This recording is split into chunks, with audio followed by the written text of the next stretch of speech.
if you will please rise for the pledge and remain standing for the invocation.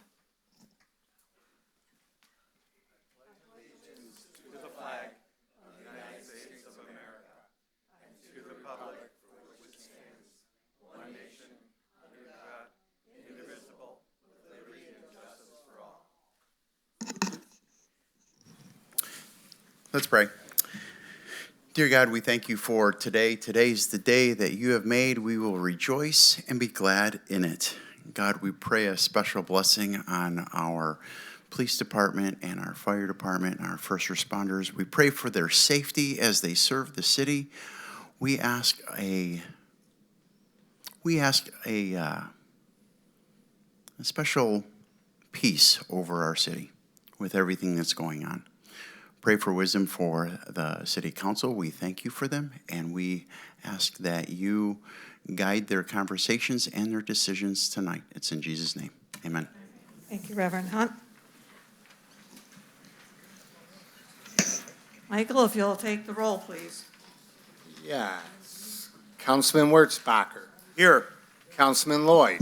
Here. Councilman Schlatt. Present. Councilman Barr. Here. Councilman Valerius. Here. Councilwoman Nick. Here. And Mayor McLeod. Here. We have a quorum, Madam Mayor. Thank you. May I have a motion to approve tonight's agenda? Motion by Mr. Valerius. Second. Second by Mr. Barr.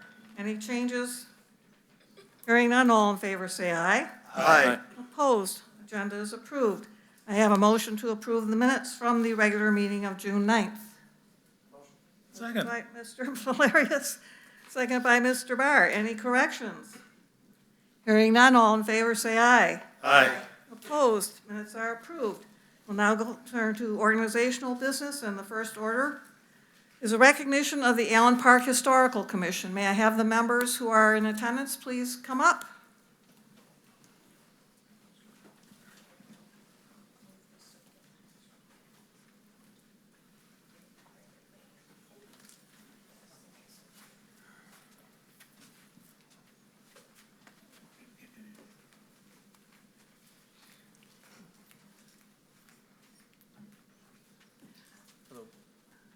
Good evening.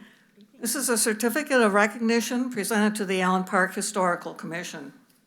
On behalf of the City of Allen Park and all of its elected officials, it is an honor and pleasure to recognize and congratulate the Allen Park Historical Commission on the grand reopening of the Historical Museum on May 30th, 2026. The outstanding dedication and countless hours spent by the members of the commission and other volunteers to achieve this goal are appreciated by the entire community. Thank you, Lenny Perota, Chair, Thomas Lazarski, Vice Chair, Steve Donahue, Secretary, Karen Carezzi, Treasurer, Laura Karate, Member, Joseph Galia, Member, Susan Hunt, Member, Kelly Jones, Member, Maria Lally, Member, Jackie Lazarski, Member, April Cardinal, Student Member, and Isabella Skelf, Student Member. Thank you all very much. Thank you.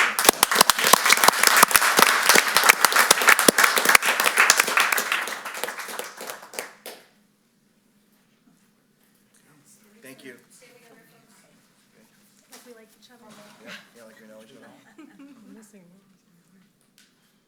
Thank you. Thank you. Thank you. Job well done. Now you guys can rest a little. I see a lot of laughing A little. faces out there. You know better than that, Nancy. I know, yeah, true. Our next order is the City Administrator Operational Report. Presented tonight by Mr. Baker. It's my big shot tonight. So on behalf of the City Administrator, Tom Murray, he's given me this report. And this report is based on the feedback that he gets from the different departments and department heads. The first line item would be for the library.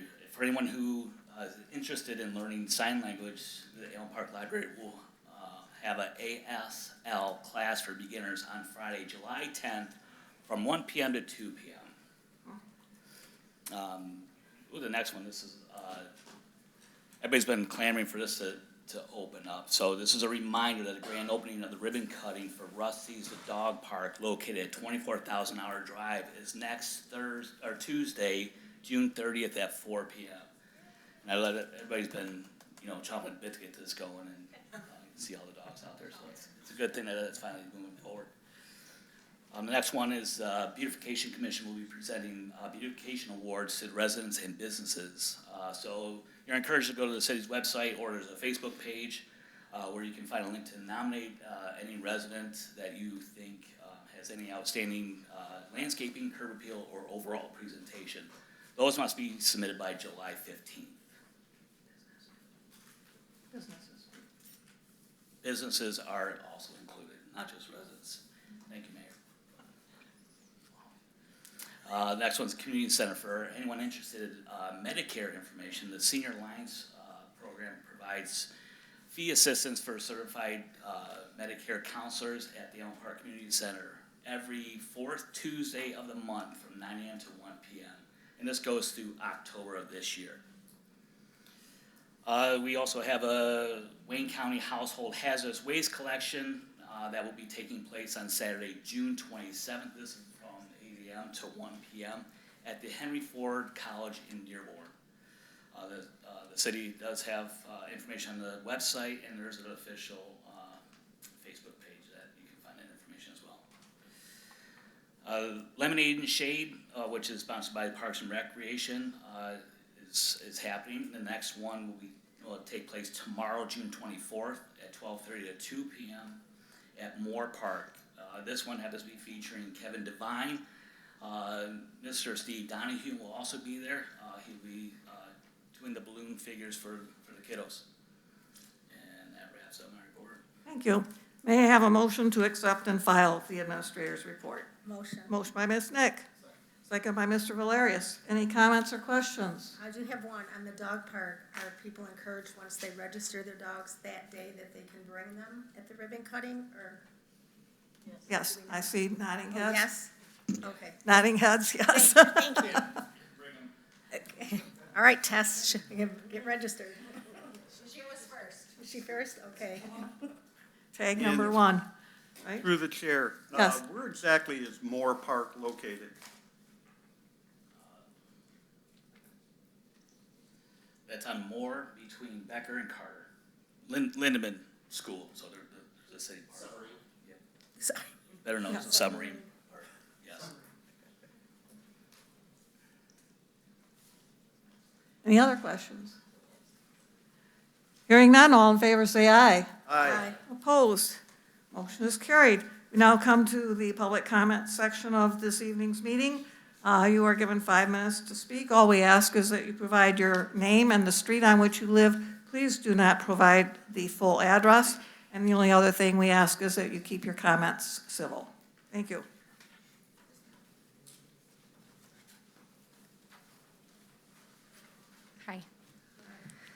Hi.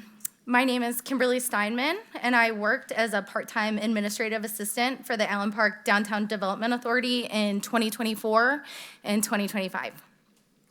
I am here tonight because I believe the public deserves transparency, accountability, and honest oversight regarding the operation of the Allen Park DDA. During my employment, I cared deeply about downtown Allen Park. I believed in the mission of building a stronger downtown. But I also experienced some serious concerns about the workplace culture, professional boundaries, leadership, and oversight within the DDA. When those concerns became impossible for me to ignore, I brought them forward to many people: city council members, city HR, Mayor Gail McLeod, city manager Tom Murray, and eventually members of the executive committee, Chairman Fred Frank, Vice Chair Jeff Holden, and Frank Chiskowski. Although it would have been much easier personally to just quit my part-time job, I did all of that because I believed it was a responsible thing to do.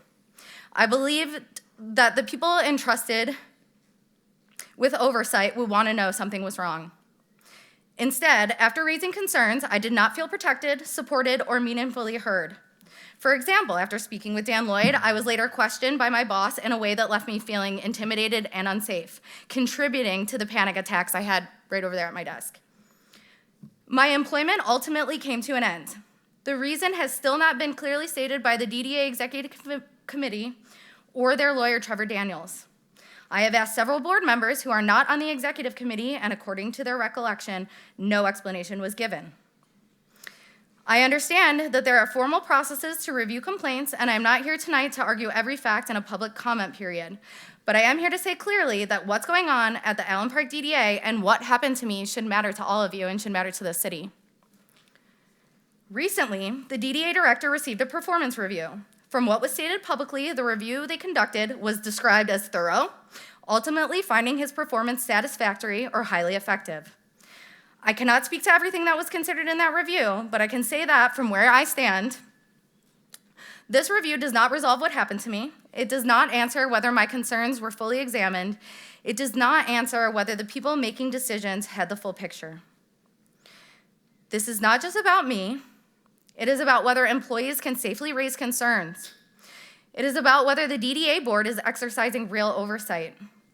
It is about whether the executive committee is acting transparently and responsibly.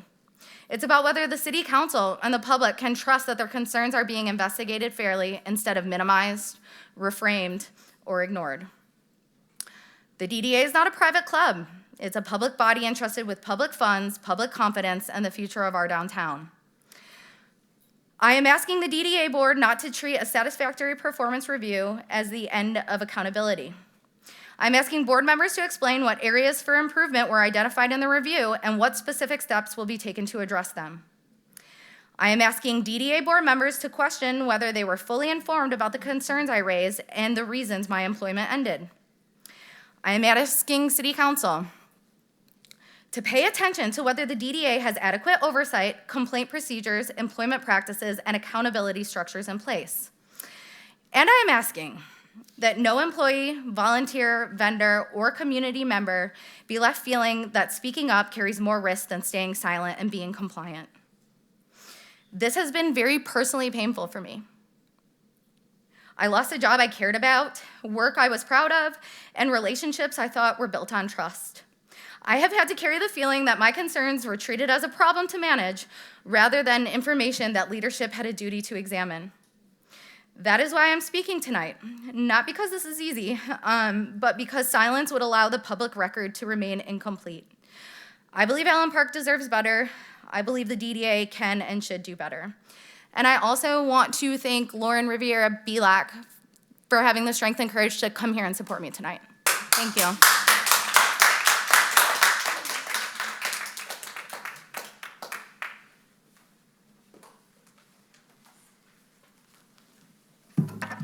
Tom Steinman, Belmont. Good evening, Mayor McLeod, council members, planning commissioners, DDA board, and fellow Allen Park residents. Thank you for this opportunity. I stand here following my wife Kim's powerful firsthand account. As she shared, she cared deeply about the community and raised legitimate concerns about workplace culture, professional boundaries, leadership, and oversight in the DDA. Concerns she brought forward in good faith to multiple officials, including the mayor and executive committee.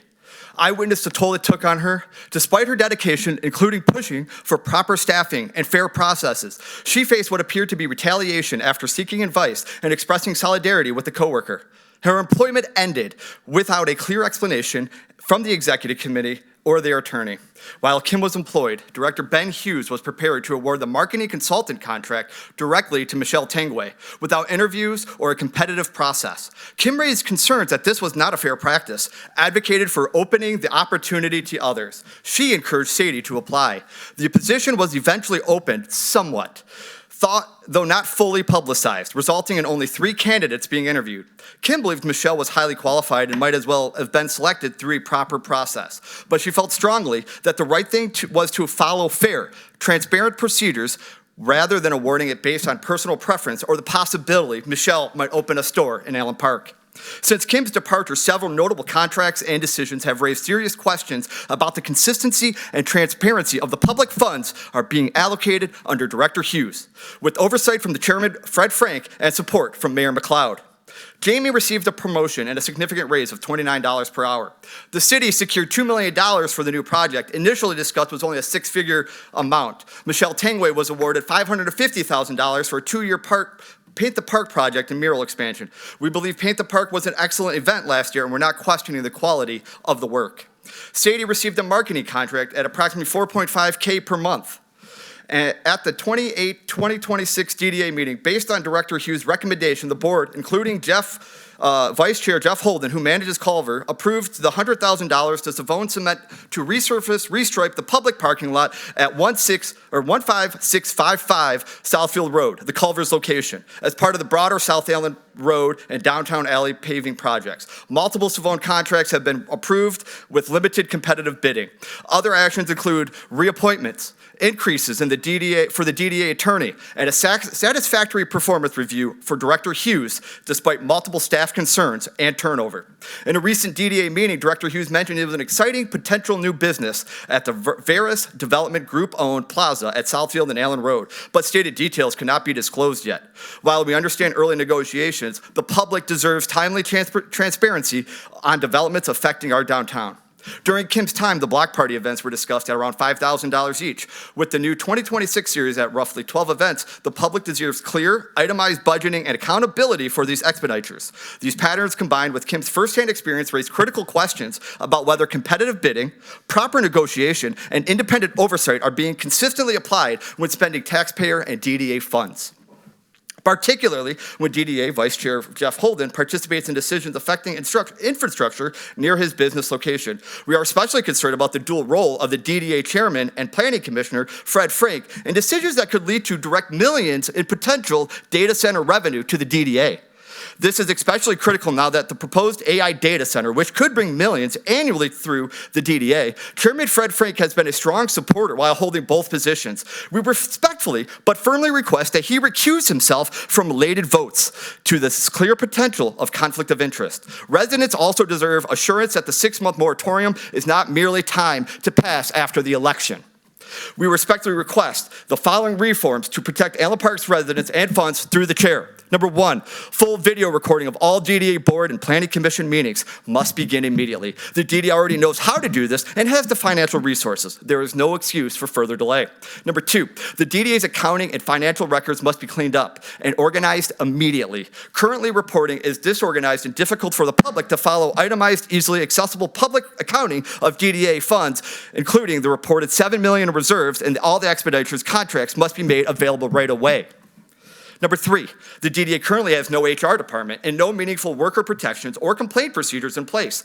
Clear written policies for hiring, contracting, conflict of interest disclosures, retaliation protection, and independent complaint handling must be adopted immediately. Number 4, strict competitive bidding and truly public postings for all significant contracts and projects, including reposting the marketing position, which was a short-term consulting contract, publicly with a fair, open request for proposals RFP process. And number 5, full FOIA compliance, the transparent Allen access to records. Allen Park deserves government that prioritizes transparency, fairness, residents first. God, family, then community. We have documentation from our direct experiences, and we are willing to assist with FOIAs or share relevant public Mr. information Steinman. through proper channels. Let's ensure the DDA and major projects Mr. in the data center Steinman. are truly benefit everyone, Mr. not just Steinman, insiders. your time is up. Thank you very much.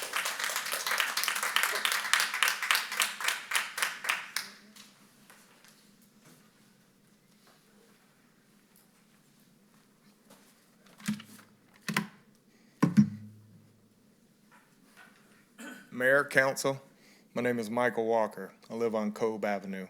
I was here probably about a month ago discussing an issue that I'm having at my home. I got significant sinking going on, foundation issues.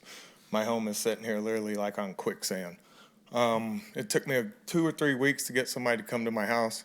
When they did come to my house, they told me that I needed a plumber. Since that time, I've hired a plumber. Plumber's come to my house, he scoped all my pipes. All my pipes are perfectly fine. He gets to the city sewer line, there's a gigantic crack in it. Since last time I was here, I went and filed a petition on it. I've tried to talk to people. I think I've emailed every single one of you guys and made phone calls. I've gotten no response at all. I don't know what to do here. I'm a taxpayer. I live in this community. I've lived in several homes throughout my whole entire life. They've never sunk on me, ever.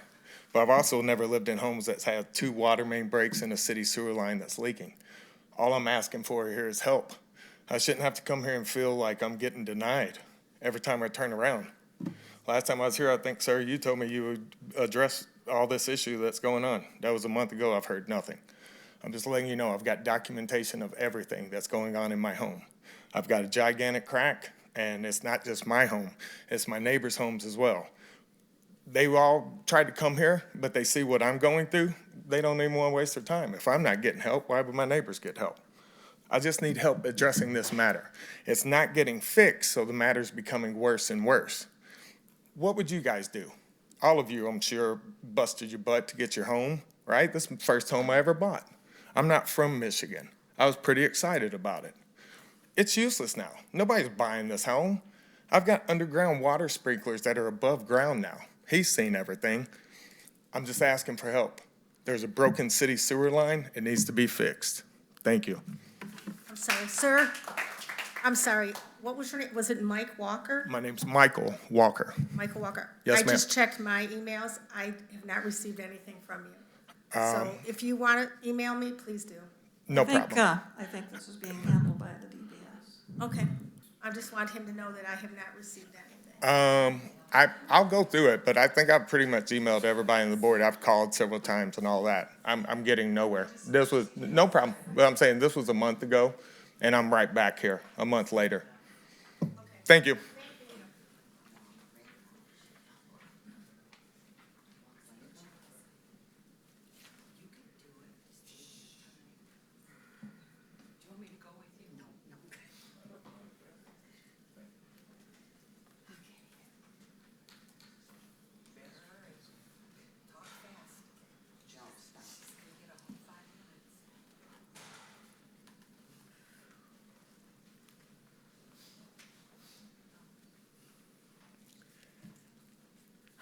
I'm a little nervous.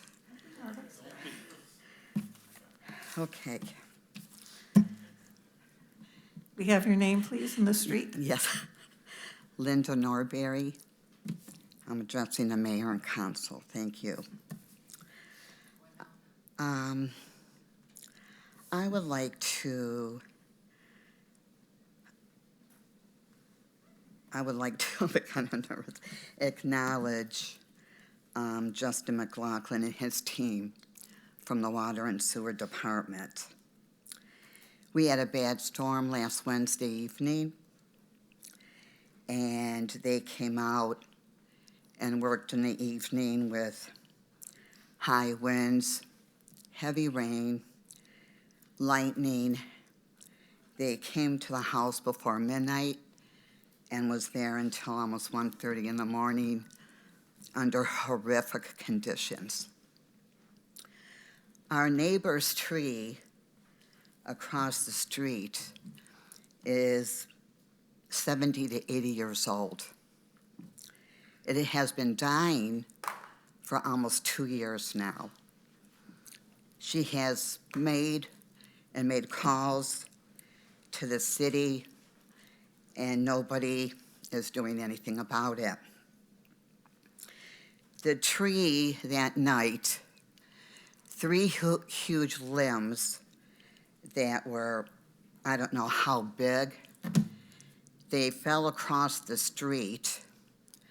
They fell in my driveway, in my front lawn, went to the neighbors on the right side of us, slammed into their tree, and broke huge limbs on their tree.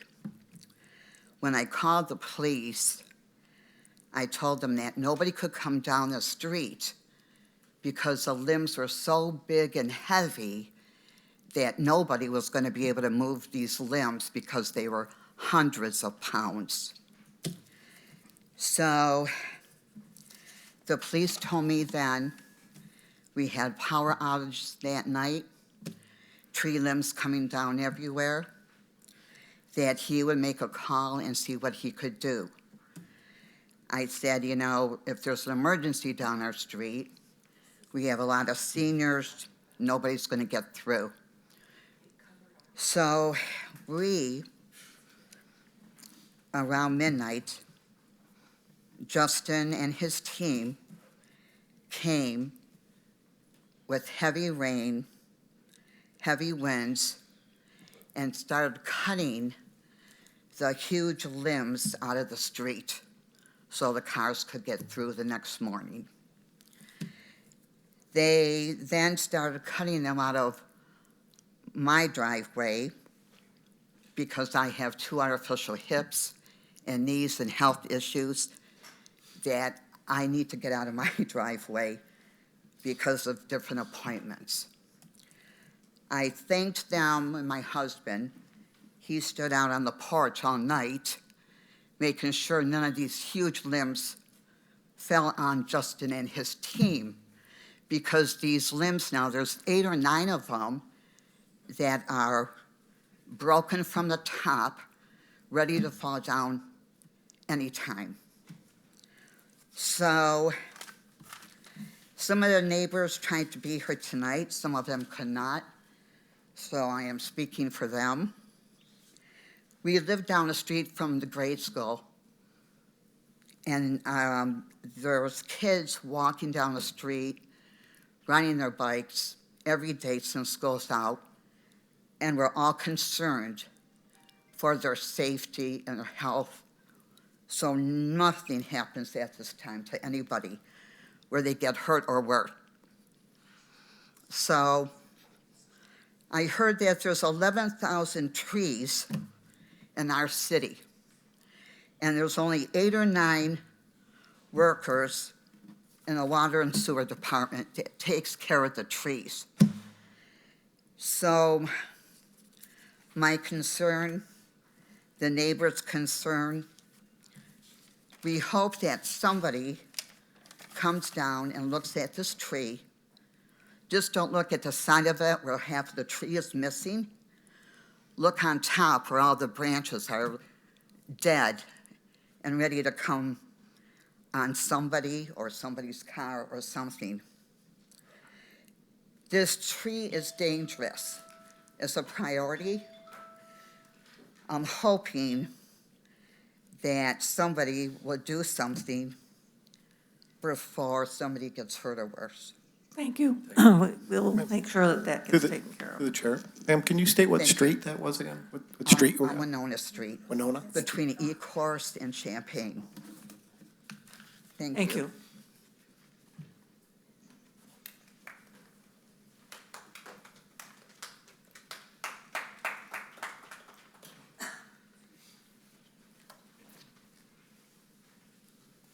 Hello. My name is Angela Wagner. I'm on Reek Road. I have a few questions.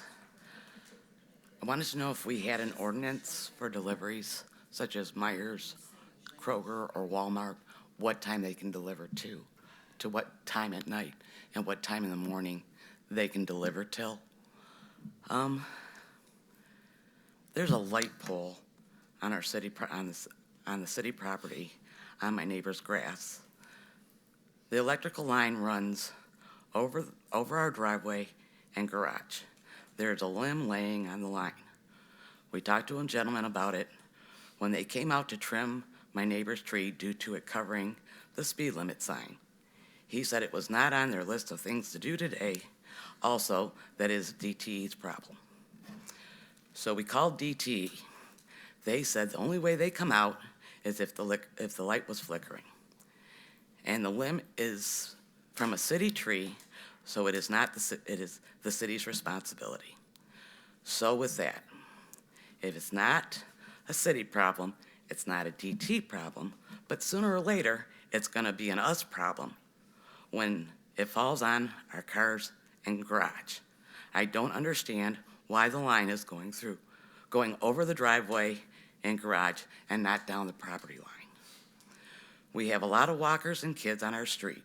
My fear is that it's going to come down when someone is under it, or it will fall on our property and damage our stuff.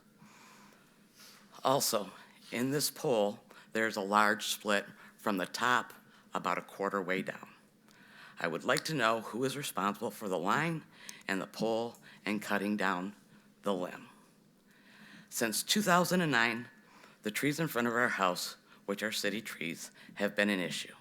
We have always had limbs and branches fall out of that, but not like this.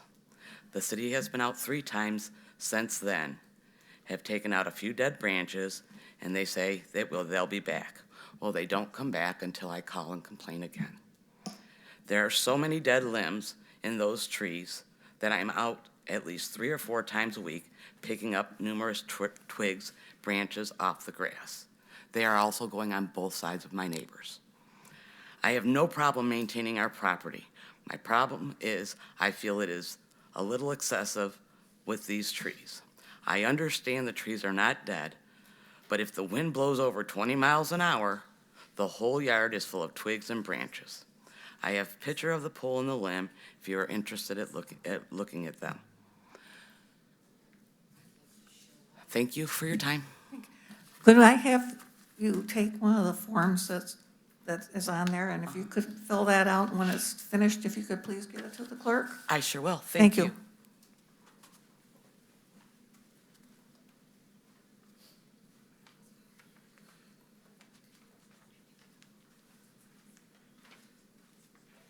Good evening.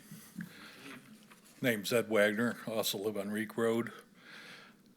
I have a few questions about the traffic on Reek Road, especially the speeding and running of the stop signs there. I've come down and spoke to the desk sergeant. He said he was gonna get out the trailer that you guys have with the speed limit, tells your speed limit. He was going to have that put out, and hopefully it would deter people from speeding a little bit. And I did that back in the spring. I have not seen it on Reek Road and that stuff, and with all the kids out there now on their e-bikes and their bicycles doing wheelies in the street, I'm afraid somebody's gonna get hurt with these speeders. Also, people that does the speed limit and ones that are behind them are passing them on the other side. It's a double yellow line all the way down Reek. So, and that, then, let's see.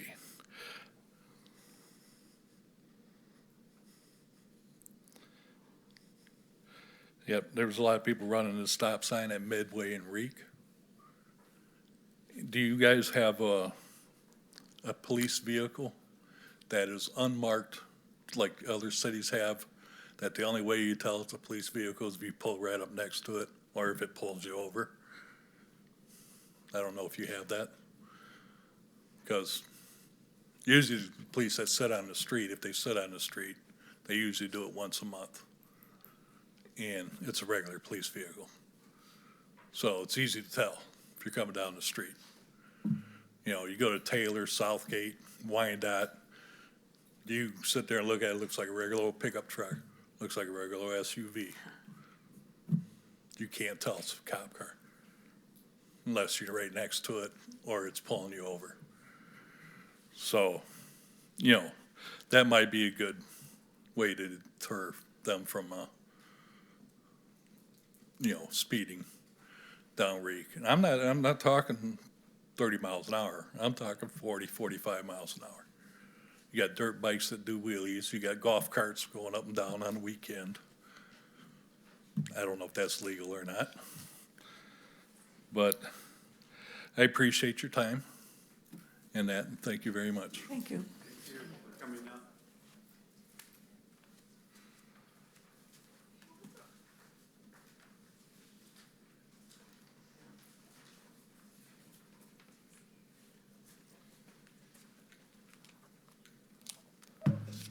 Well, good evening, everyone.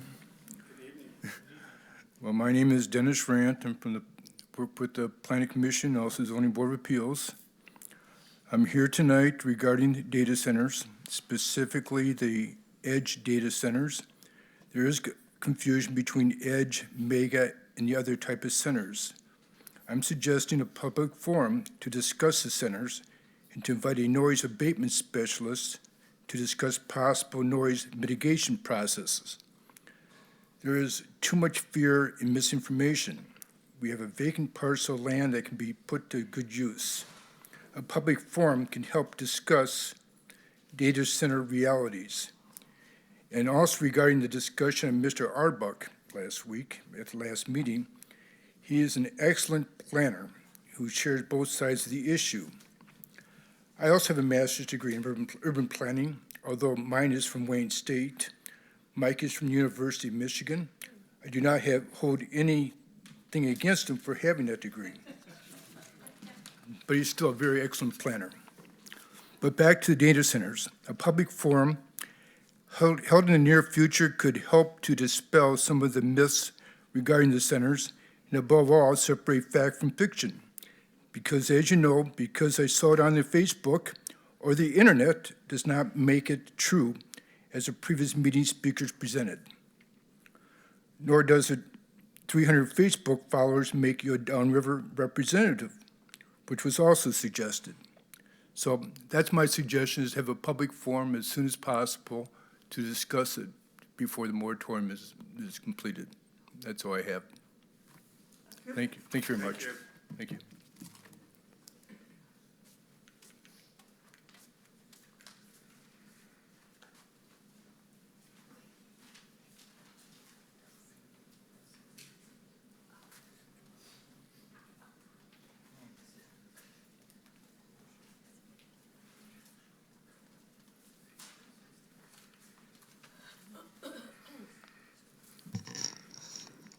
Good evening, City Council, Ray McGusson, Quant.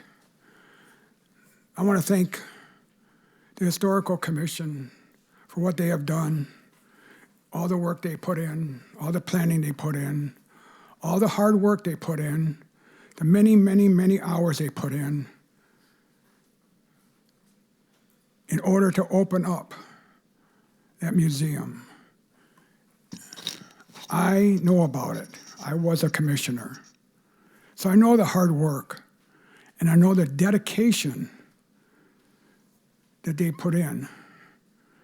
But I want to remind everybody, it's not only the Historical Commission, it's every commission that dedicates their time and their energy for no pay other than what they get out of their hearts to make the city better than what they are.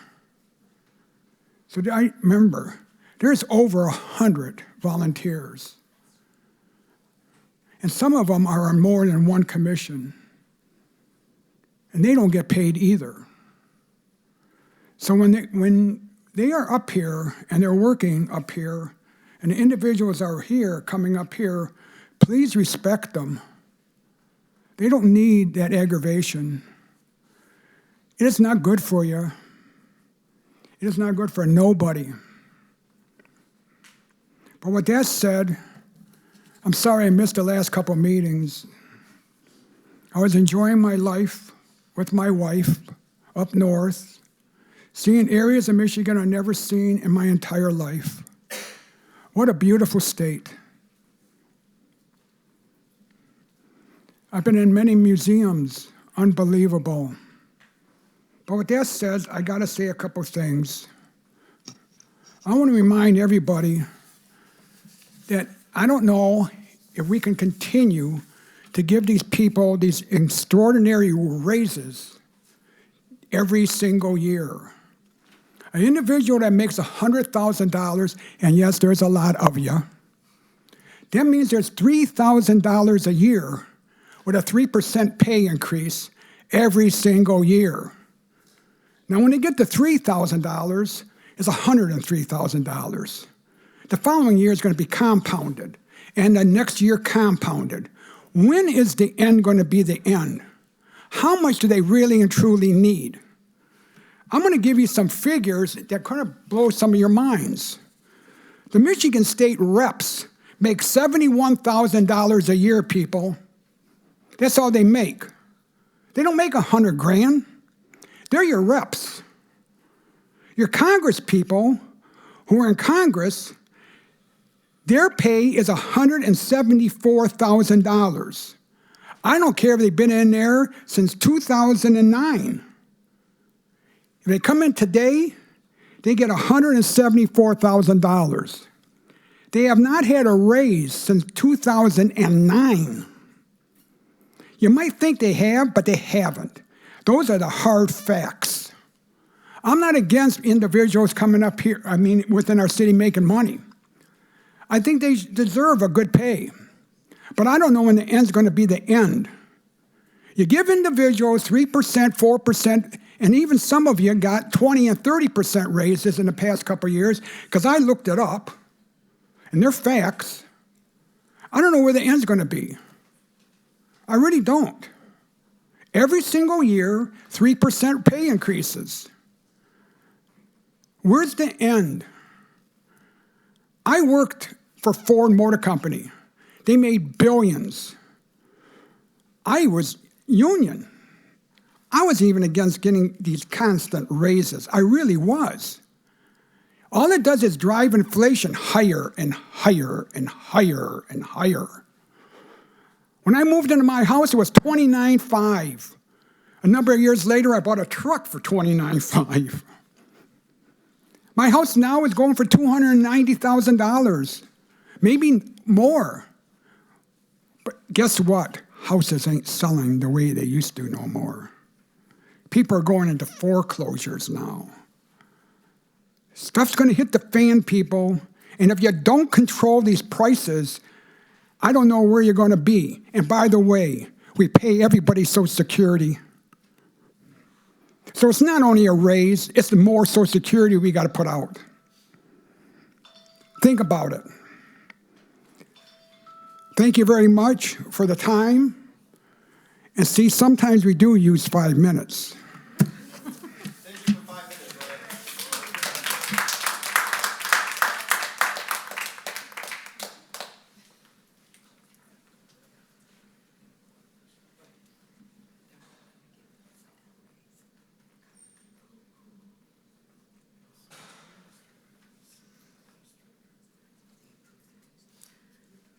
No one else is coming up. We will close the public comments portion and move on to the consent agenda, which tonight consists of claims and accounts and the payroll report. Motion, please.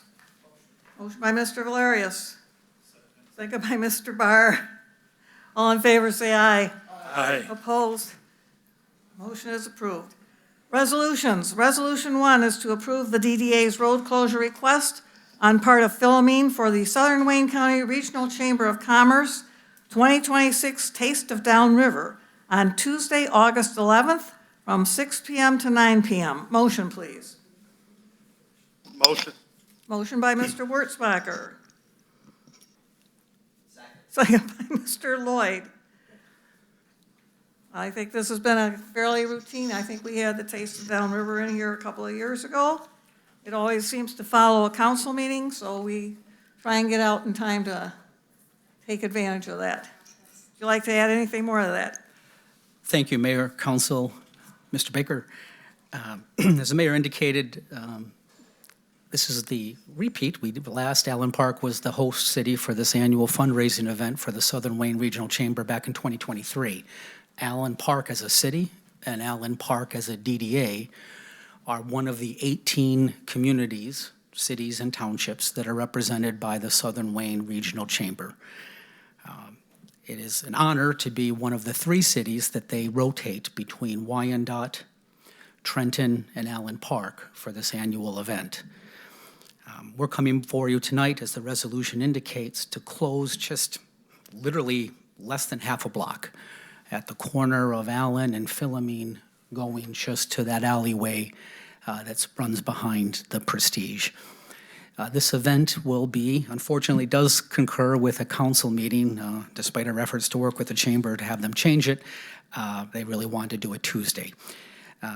This event will involve, as of now, 17 restaurants, food establishments, coffee shops that are members of the Southern Wayne Regional Chamber have signed up to bring their businesses to Allen Park to give away food to anyone who buys a $25 ticket to this event. As a host city, Allen Park DDA and Allen Park restaurants outside of our DDA, even if they're not a member of the chamber, are allowed to come and participate and get the benefit of this free advertising. The trade-off is that they do have a staffed booth, and they provide, of course, food for free to sample. I'll put in a plug, if I may, as your DDA director. The chamber was really excited at the thought of a discussion, perhaps soon to happen at the council level, of a social district. that this event would be an ideal one for a social district. Timing's not going to work out, nor am I forecasting a particular vote, but, the DDA is supportive if you ever contemplate putting in a social district. But we will not be selling alcohol at this event. We are not, as a DDA, asking for an alcohol permit. We are asking that if people want to come and enjoy the event, that they would frequent one of our establishments within walking distance and purchase beverages there. The Prestige will be hosting some businesses. We will also be hosting, placing tents and food establishments along the sidewalk on Philomene and Allen, as well as along White Avenue. We are not closing White Avenue, and nor are we closing Philomene. So this request is the road closure of Philomene. Forgive me, we're right. Right. Forgive me, yep. Does anyone have any questions? How many Allen Park restaurants are going to be in it? Do you know? As of now, and we've walked door to door to solicit them, we have verbal commitments from 4. If I may add through the chair as a follow-up to that, the number of restaurants that express an interest in participating is nearly 100%. The follow-up answer we receive is, we can't make that commitment, however, because we barely have enough staff to function our interior bricks and mortar business. And unless we add staff, we can't make a commitment to come outside. It will require us to close our bricks and mortar establishment for that 3-hour period. And many of them say that. Okay, so it's not until August 11th. So Correct. do they still have time if they decide? Absolutely, absolutely. They may get in trouble for saying this, but if they let us know on August 10th, we will find them a space. But they won't benefit from the advertising that goes weeks and weeks in advance. Correct. So when is that deadline that they have to put in I to be in the believe advertisement? I believe the chamber is suggesting July 21st. I'll verify if that's incorrect. Through the chair. Ben, I attended the one in 2022, and it was kind of a cool night. Yes, right. Looked like it was going to rain, but it didn't. But one of the points I want to make, Streetery, they were still in the process of renovating the building in which they're currently in now. And they brought their food truck. Yes. And the line was continuous, a mile long. Everybody was raving about the food. But it also included a couple of restaurants, Trenton and Riverview. And so anybody listening out there for this, restaurant owners and neighboring communities, it would behoove you to participate. Because I found a couple restaurants myself that were from neighboring communities that even today I go to. Yes. That attended. But the turnout for that day was great. Was phenomenal. And the restaurants in Allen Park in 2023, just a quick list: Thai Valai, Wishbone Chicken, The Streetery, Jet's Pizza, May's Bakery. They all participated, and the Prestige had a table there too. And granted, you're not making money that night. You're giving them a, Made a lot of portion sense. size. Yeah. Mr. Barr? Question for you. I just want confirmation. Yes. It's basically from the traffic light here at Philomene this way, right? Not the other way? Not the other side of Allen Road for the closure? You are correct. Okay. Yes. Yep. So if you, Philomene and Allen headed in a direction that is east, or sorry, forgive me, now This I'm way. just west, right up until the alley where it's not Bob Seger Boulevard, it's that small Right. alley that cuts between PNC Bank and the Prestige. So that's the only vehicle portion of Philomene that will be closing. Okay, thank you. So it's With these your two approval. little barricades that are on our map. Correct. You're correct. Yep. Any other questions? Hearing none, all in favor, say aye. Aye. Opposed? Resolution is approved. Thank you.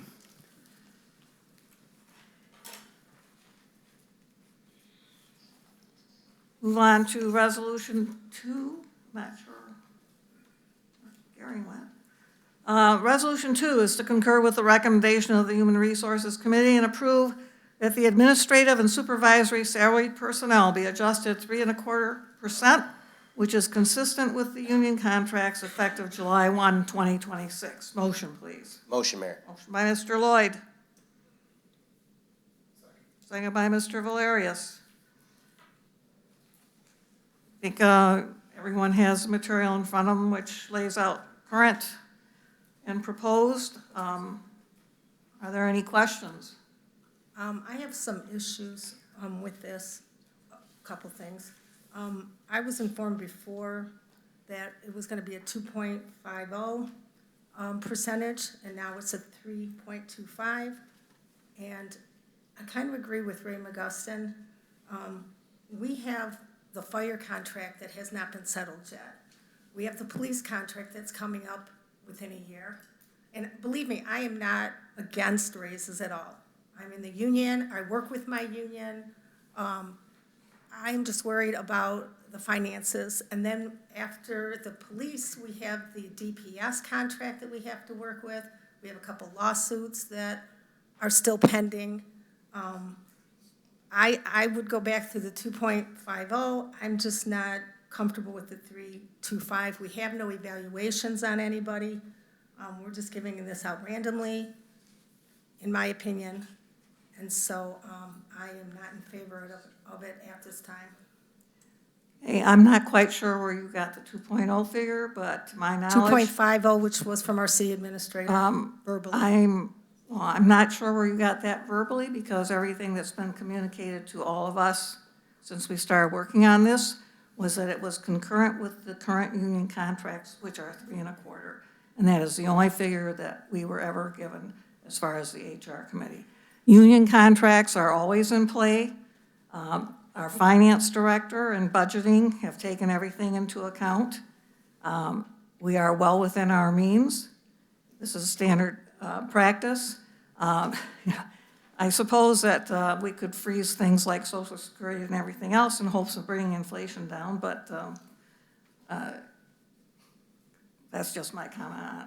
But I never heard 2.50. We were always told everything has always been concurrent with the current union contracts. Right, and they're appointed, and I did say that during the workshop. They are not union employees, they are appointed. And our city administrator told me on several occasions, because of the high increases that were done last year, which were 25%, 20%, that he would do a 2.50. Through the chair. Is what? So I think last year, when we were having this conversation, that was the issue that we had, is that we had a couple of numbers that we were trying to make people on par with what their comparables were. We talked about in that meeting, okay, from then on, it's going to be standard. And I think that typically what we have done for people that we are not trying to get into standard with, like, you know, outside of that, we have gone with what the union contracts are. I think that there's a couple of really good reasons for that. One really good reason for that is that a lot of, I mean, I think that's something that we kind of pride ourselves in here. A lot of the people that we have that are going into our leadership positions are being promoted from within. So they're leaving the union positions that they have to go into a leadership position. And in a lot of those cases, those people are taking pay cuts to do so. Because they're going from, you know, making money as an overtime in order to go into salary. And that's a hard financial decision for those people to do. So I think that this is something that we can do, that, again, when we, and again, we're going to be doing this with the police chief coming up here soon. We don't even have the fire contract yet. Well, I don't even know where it's at. I haven't been told. Yeah, I was before, but I don't know where it's at right now. I don't know if it's close to being finalized. I don't know what their percentages they're getting. You're talking about getting a union. Well, if I could just finish my point. Okay, I'm sorry. No worries. I think that to that point, and Tanya with the answer, so go ahead, Tanya, and then I'll finish my point. Thank you. Yeah, make sure that mic's on. Is it on? Okay. We've made great strides, and we are near the end. We're hoping, I think it was what date was it? The 7th of July that we have scheduled going over generally the TAs, and then hopefully at that point, we would have something finalized, and the union would be voting to pass that, Right. so. We were hoping to have. I'm so sorry. That's- I was still making my point. Okay. Apologies. No, I'm so sorry. I just, the one thing I just want to say regarding that is we are still actively in union negotiation. I think that it would boggle the mind if the fire was somehow to get a lower than a 3.25%. I think at the very least what we're doing is we've set a basement level for it. So if anything, they would get something higher at the very minimum. Now, there was a lot of different points one more point I wanted to make. I think that it's important. One, we have members of the union that are jumping into administration, which I think is behavior that we want to encourage as a city. We want to promote within. It promotes institutional knowledge. It promotes, it gives incentives for our employees to have something to work for. We've had people, secession, we've had people that have taken, pay cuts to get into a deputy role so that they'll be the next in line to get to that leadership position. The other thing that I want to say, and again, I've got two more points that I'm going to make, and I'm sorry, I know that I have a habit of being long-winded. I apologize. I usually have a rapt audience. They have to listen to me. Is that besides promoting from within, we've also been very fortunate in the last, because we've had a lot of hiring. I mean, I don't want to, give us a bad name here, but John Lobb came from Monroe County.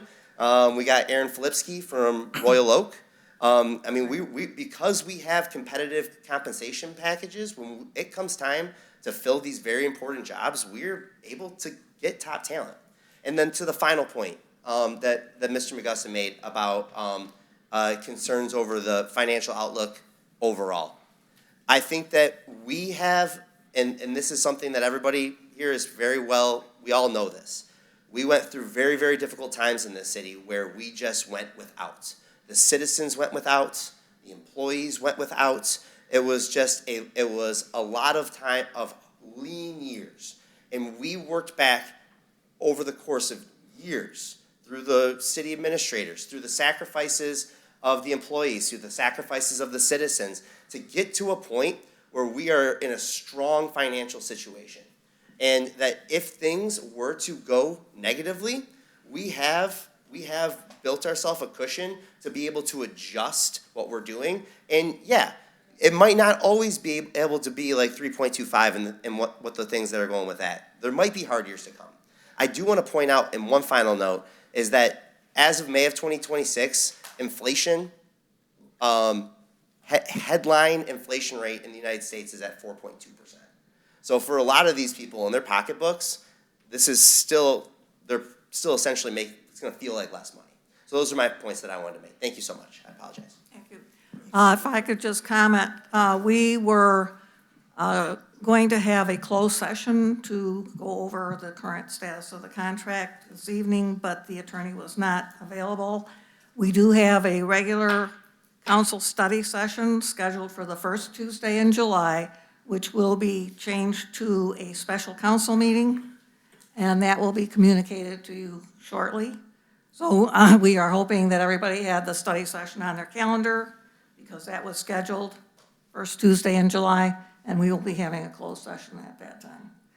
I also saw some skepticism about compensation, and at that meeting I will share compensation with all of you so that you can understand how overtime does have an impact and where some of our salaried employees fall in relation to employees who do receive overtime as far as total compensation.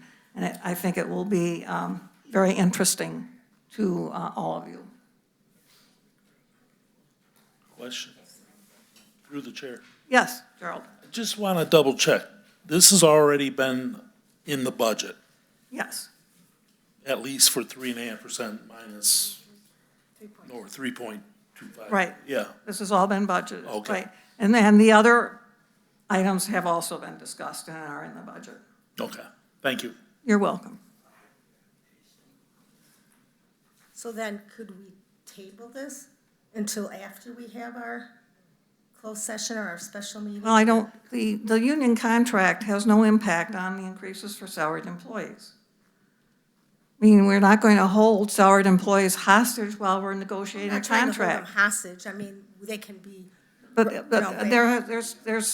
there's no But we were supposed to have a comparison. closed meeting, and then we didn't. But the And so- closed session has nothing to do with salary compensation. It has to Well, we do don't with know what the discuss. fire contract is, But- or how much they are getting. But that contract has no impact on salaried employee compensation. Okay, but The you're salaried using employee the union compensation, you're I'm sorry, using- the salaried employee compensation being granted is on current contracts that were negotiated last time. The contract going forward has nothing to do with the current compensation that's being recommended. This compensation and the percentage is based on current contracts, Okay. so that they mirror what union employees get. The So- upcoming police, fire, and DPS contracts have no impact whatsoever on what is being recommended at this time. It is what is in the current contracts that are contract, you said. expiring. It simply mirrors what those increases are given. Sorry. Allen Park's weather. Yeah.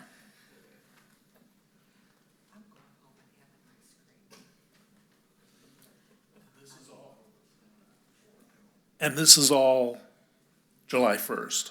Correct. Compensation So, changes are always 20 effective July 26, 1st. 27. Correct. 26 to 27. Fiscal year. Fiscal year, new budget, yep.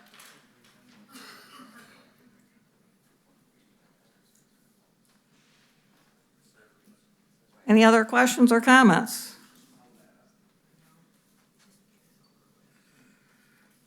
Hearing none, all in favor say aye. Aye. Opposed? No. Got 2 noes. Mr. Mizzy, did you get that? So recorded, Madam Mayor. Thank you. Resolution is approved. Resolution 3 is to increase the city administrator's yearly salary to $134,225, a 3.25% wage increase, which the Human Resources Committee has reviewed and concurred effective July 1, 2026. Motion, please. Motion by Mr. Lloyd. Second by Mr. Valerius. Just for some clarification, there was no increase given to Mr.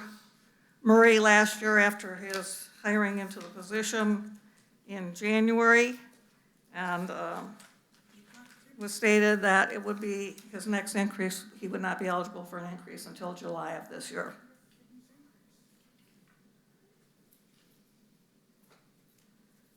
Comments or questions?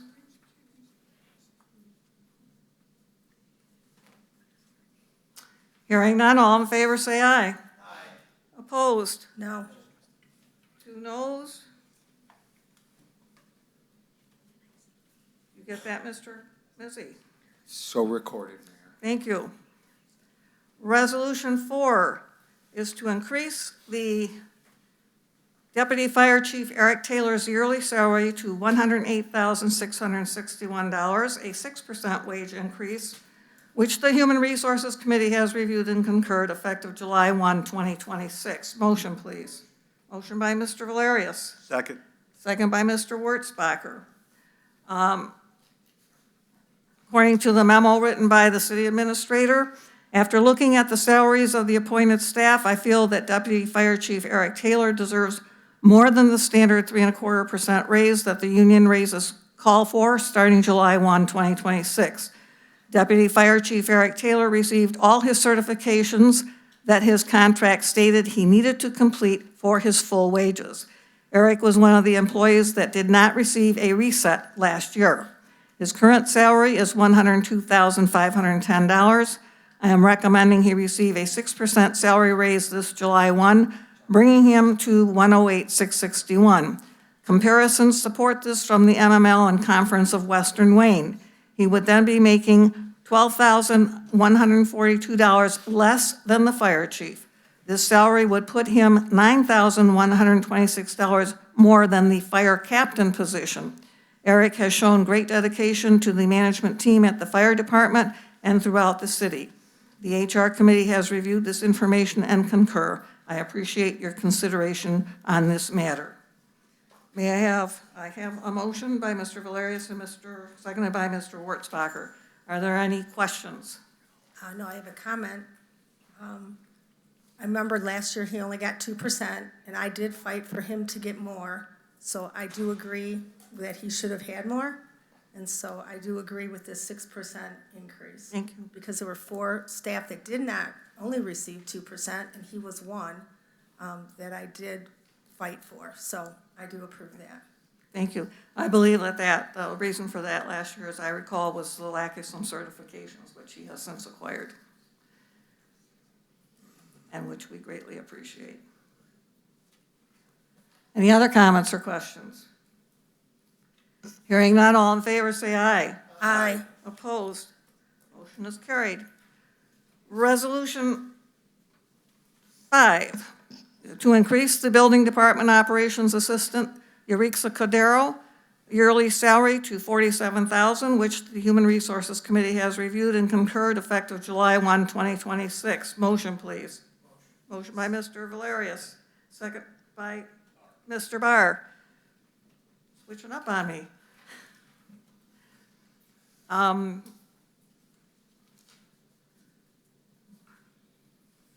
see. You want me to speak on this one? Yes. You got it. So I put this forward for Eureka to get this larger increase than the suggested 3.25. It's to acknowledge her outstanding performance that she's brought to the building department.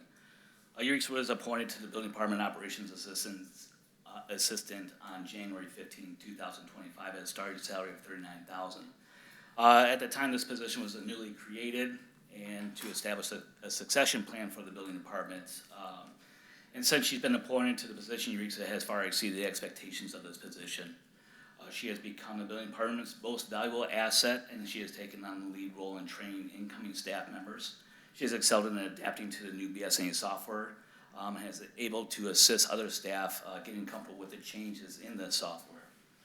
Eureka will communicate off hours to ensure that the building department continuously serves her fellow staff members and to the public.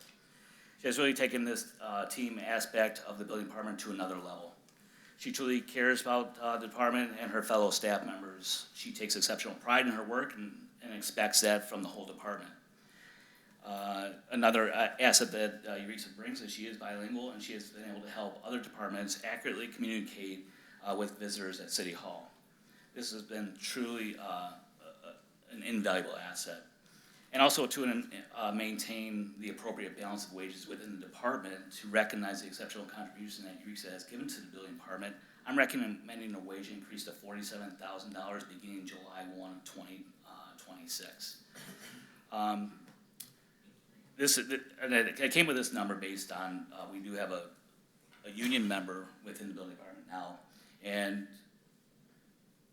between the annual increases plus the steps that the union members take, the union member has an opportunity to have wage increases that happen quicker than the appointed positions. So that's why I'm recommending this.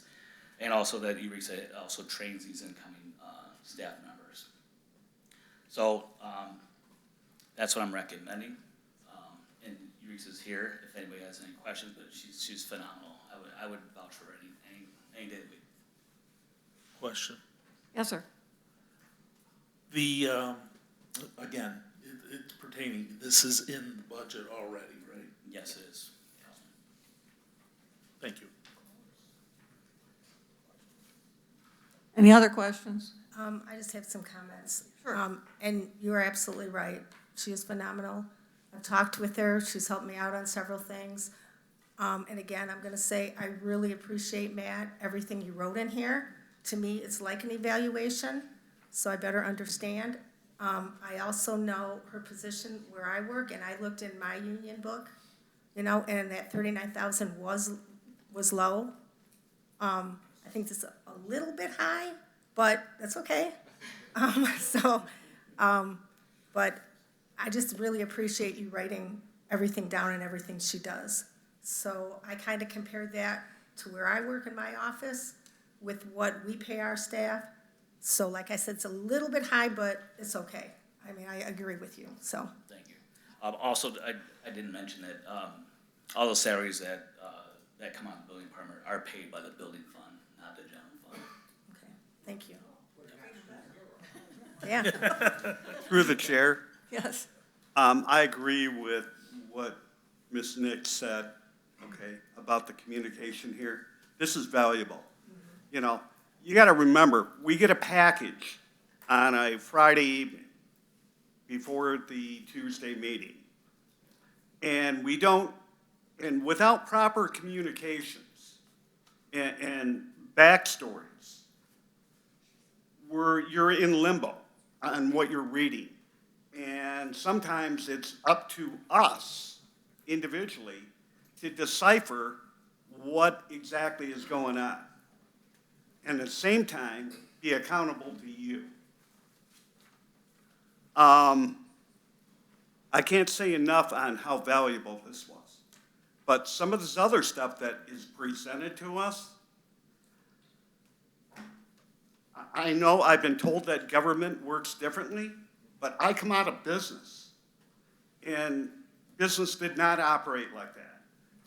The communication lines were much greater. The understandings were much greater. Everybody was informed and on the same page. And sometimes it gets frustrating, especially when you get it. You try to contact some people over on a weekend or during the week, and they won't return a call or give you the courtesy of taking 2 minutes to send you a text message, okay? Every one of us want to be effective up here and do it properly. And I think what we're asking is better communications like this. I'm not here to micromanage these department heads, okay? They know what they're doing. They're very competent. I have spoken with each and every one of them. Every one of them has earned their spot. But, you know, we need to have better understanding too. And, you know, that's all I got to say. Any other comments, questions? Hearing none, all in favor say aye. Aye. Opposed? Resolution is approved. Resolution 6 is to approve the proposed budget amendment number 2 for the fiscal year 25-26 budget with a reallocation of funds between departments per the Uniform Budget and Accounting Act. Motion, please. Motion. Motion by Ms. Nick. Second by Mr. Valerius. Mr. Lobb. Good evening, Mayor and Council. The first amendment approved on June 9th is based on expenses through May. Now that we're getting towards the end of the fiscal year, we're able to get a better handle on what's going to come forward, and these amendments should reflect what is should be enough to cover any unexpected expenses that come in. We do have expenses that come in July and August that we can date back to this current fiscal year. As many of our bills, you know, they come in after the fact. So that's what we're expecting, and some of our bigger bills do that. And we're able to offset that with additional revenue we received above and beyond our current budget. And we still expect to have a little bit extra coming in for this fiscal year as well. So I did my best where I thought would in each department. I didn't want to take away from too many departments just to be on the safe side. So with the additional revenue that was seemed to better offset for the increase in expenses. Thank you. Comments or questions? John, I just want to thank you because I was a little confused, and over the weekend I was in the hospital, so I didn't get to look at my packet. So when I emailed you, thank you for that long description, and it totally explained it. Good. Are you sure you weren't a teacher at one time? No, I'm better Because- with a pen than I am in person. But I just want to Speak say with thank public you because you speaking, but- totally explained it for me, so Yeah. I appreciate it. Yep, no problem. So if I'm reading this correctly, our current revenue exceeds the expected budget amount. Yes, Nice. it's a good thing to have. It is. Rainy day. Rainy day. Any other comments or questions? Hearing none, all in favor, say aye. Aye. Aye. Opposed? Resolution is approved. Thank Thank you. you. Now we come to council comments, and this evening we will start with Mr. Mizzy. I really wasn't gonna say anything, but I have to give somebody a lot of credit. When the budget's brought up, the number one question that should be asked is from citizens and from anyone is it balanced? If you have a yes, nowadays, you're in good shape, okay? Mr. Barr, when the raises came up, you were, and no offense to the others, you were the only one that asked, is this in the budget? That's the most important question, yada, yada, yada. We don't like this person, I don't like that person, whatever, or their raise. That is what we represent them. We elect them for. I know they want to know more information and everything going on, but it's impossible. I'm the clerk, I'm here every day. I have my own stuff going. I can't keep up with it. I don't know if things are happening until I get them on the agenda, really. I get how council people feel about information, but I think it's very advantageous that before every single council meeting at 5:30, there's a work session. That's when your questions come forward, because no one's trying to railroad you here. I get it, I know you guys get stuff out of like left field from citizens that might know more, but that's because they've probably been in contact with 20 different people, and they know more than you, but it's just, if the money is there and you got it, that's the most important. I just want to thank Mr. Barr for your question as a citizen of Allen Park. Raises. It's hard for me to see any salary because I started 30 years ago when our administrator made what I made now. You know, now it's almost double, but you got to remember, in those days, they weren't high salaries because you had a pension and medical for life. So yeah, the administrator made 70 grand, which was pittance, but that's also why we got in so much trouble, because no one would take the job for 85. I learned today, without a pension or, you know, you talk union, that's been instilled in my brain since the day I was born. I live in Downriver. But pensions were a big part of that. So people stayed 15, 20, 25, 30 years. You don't have that anymore. Most city employees in the higher up and even like, and I'm gonna use Eureka, they learn the software. They work here 3 months. They can watch the MML website and look for $8 more an hour. And all that city's gonna care about is, oh, you know that software, we don't have to teach you? Yeah. That's how quick people can leave. I'm not bragging, I get job offers for 85, 90,000 a year. I make 70, 71. I would love, my wife would love for me to make 20 grand more. I am in the pension system.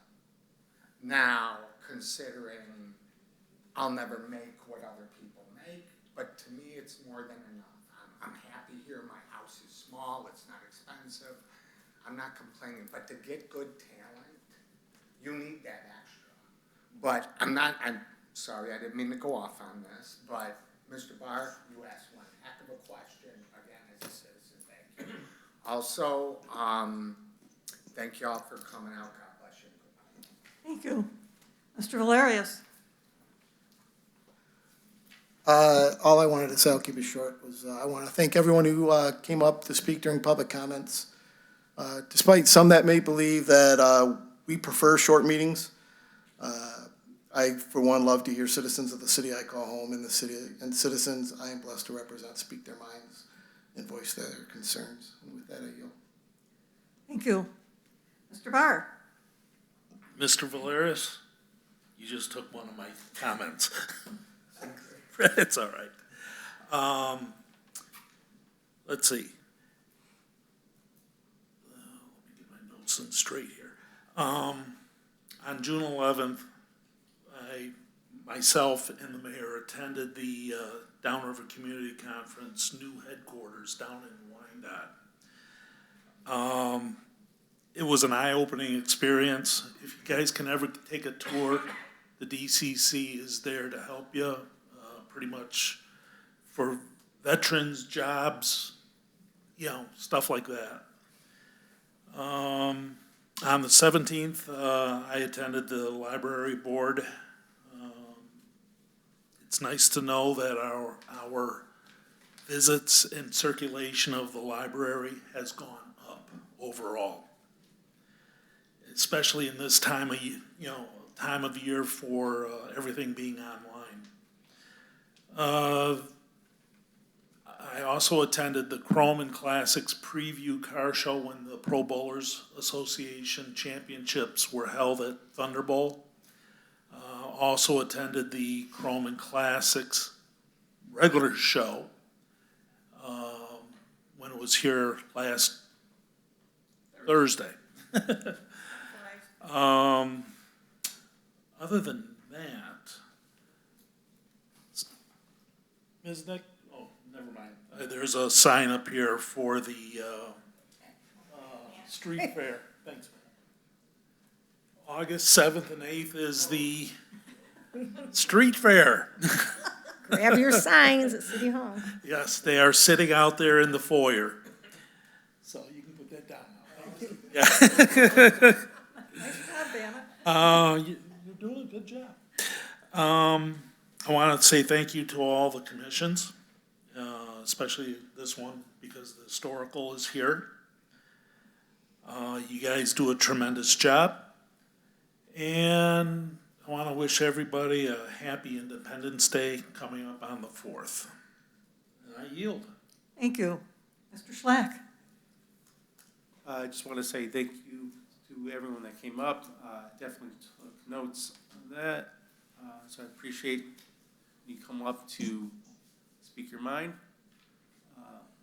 Regarding the resolutions, I'm pretty par for the course what I've done for the last couple of years, so that's nothing new there, and I won't go any further details really about that. And I do appreciate everything the staff, police, fire do today and every day. And definitely with the street fair coming on, that's very important, so hopefully come out. And I do like the new design of the street fair sign. That's a bright sunny day. And with that, I yield. Thank you. Thank you. Mr. Lloyd? Likewise, thank you everybody for coming up. I do want to just address real quickly, I did check my email for regarding Mr. Walker. I'm not sure, I think he stepped out. But the last that I saw, we had one of our city employees came out and checked it out, and that's the last that I had heard from it. I do just want to say that because it's important to me that people know at home, when you come up here, your issues are heard. I promise you, like, for coming up and bringing your tree issues, like these are serious issues, and they're things that we don't know unless people bring them up to us. Again, I think somebody mentioned the number, something like 7 employees for about 1,100 trees or something around there. okay? So it is a monumental task to make sure we take care of all of them, so we need your help for that. So thank you. I want to say to Kim and Tom Simon, I will never know fully what you guys have gone through over the past 6 months. I think I maybe know a fraction of what you guys have gone through, and I know that it's been incredibly challenging. Kim, I am incredibly grateful for the services that you have given us to the City of Allen Park and making this a better place for our kids to grow up and to thrive, and I'm very appreciative of that. I will forever be sorry that my actions led to additional pain. And I've said that to you privately, and I want to say that publicly as well. And you know that was never my intention, but it does sadden me. It appears that what you're asking for tonight is transparency and accountability from your government, and that is the most reasonable thing that you can ask of any government. Tom, we were talking about earlier, democracy is sometimes messy, sometimes it's awkward and uncomfortable, but that's what keeps things moving. And so I know what you guys did here tonight was not an easy thing, and so I appreciate you doing it. Thank you. I yield. You sure? I'm sure. Mr. Wurzbacher. I'd like to thank everybody that come up to speak tonight. Your words were heard, and every word sank in. It's too bad that some of you have had to go through what you've had to go through, and I will be part of the process to follow through and do what I can do within what I'm allowed to do, and I think that would be fair.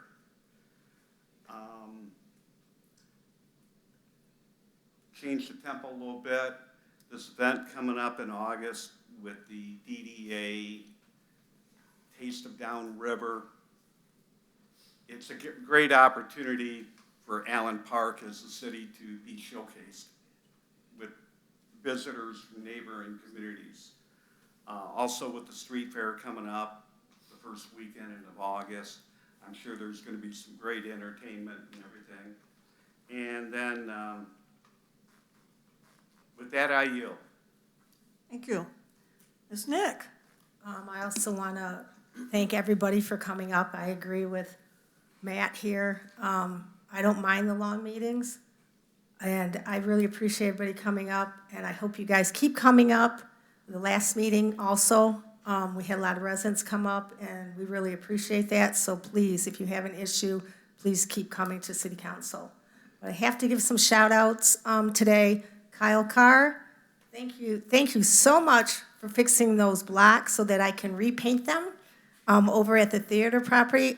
One thing, you guys, I like to paint, so Kyle made them nice and straight for me, so thank you, Kyle, I appreciate that. I have to give some shout outs to the DPS.